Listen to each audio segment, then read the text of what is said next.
Hello and welcome to this week's Bible in the News.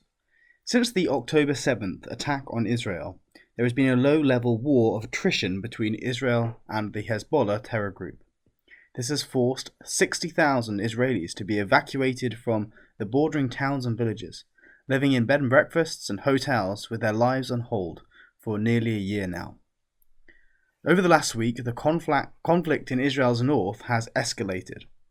On September the 17th at 3:30 p.m, pagers used by the terror group simultaneously exploded throughout the country.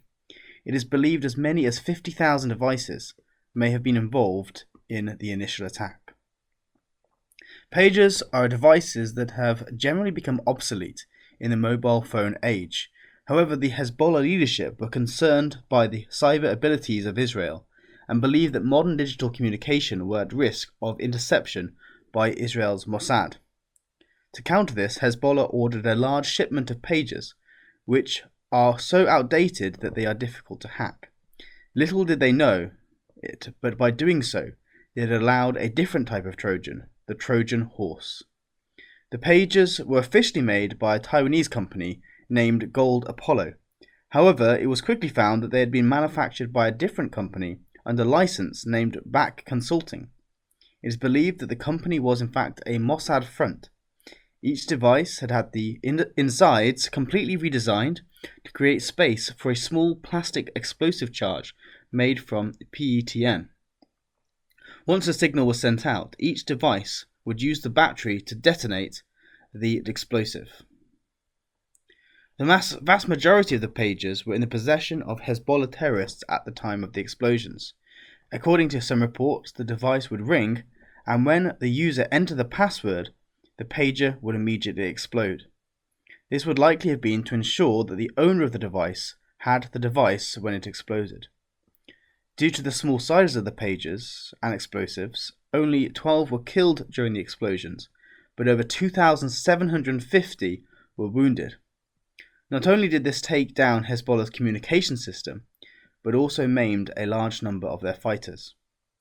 Independent estimates suggest Hezbollah has around 20,000 active personnel, which would suggest that the initial attack took out around 15% of their fighting force. The following day, a second wave of explosions shook Lebanon, including at a funeral of some of Hezbollah's fighters who had died in the initial wave the day before.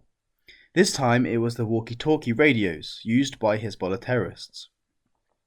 A further 30 people were killed and 750 more were wounded.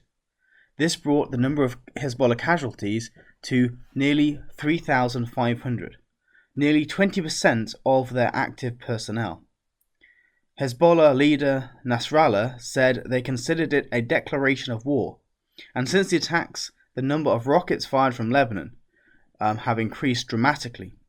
Sonic booms from Israeli jets have been heard throughout Lebanon, including the capital city of Beirut, as they did missions in the country.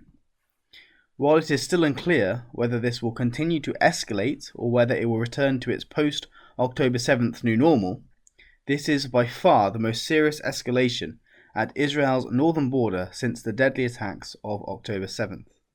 A full-scale war against Hezbollah seems likely.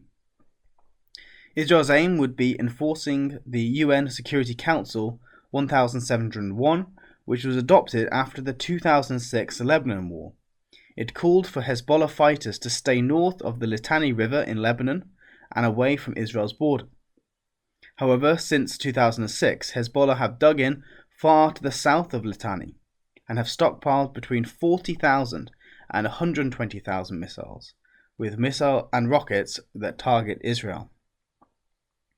The prophet Joel prophesied about the time of Christ's return, and in chapter 3, verses 4 to 8, speaks of a group of people against Israel in both the area of the coasts of Palestine and also Tyre and Zidon. Now, the coasts of Palestine likely refer to those in the Gaza Strip, while Tyre and Zidon are cities within the modern territory of Lebanon. The prophet writes, "Yea, and what have ye to do with me, O Tyre and Zidon, and all the coasts of Palestine? Will ye render me a recompense? And if ye recompense me, swiftly and speedily will I return your recompense upon your own head. Because ye have taken my silver and my gold, and have carried into your temples my goodly pleasant things. The children also of Judah and the children of Jerusalem have ye sold to the Grecians, that ye might remove them far from their border. Behold, I will raise them out of the place whither ye have sold them, and will return your recompense upon your own head. And I will sell your sons and your daughters into the hand of the children of Judah, and they shall sell them to the Sabaeans, to a people far off, for the Lord hath spoken it. Now the ESV translates verse 4 a little differently, with, are you paying me back for something? And so we see that these groups are people who feel that they have had something done against them, and want to pay back what has been done to them. Today, in their hatred for God's people, who have returned to their homeland after many thousands of years, we see this desire for a recompense in the minds of the terror groups against Israel.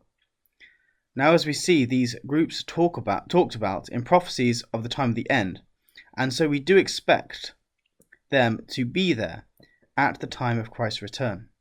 But we also expect Israel to live in peace and safety, as it is prophesied in Ezekiel 38.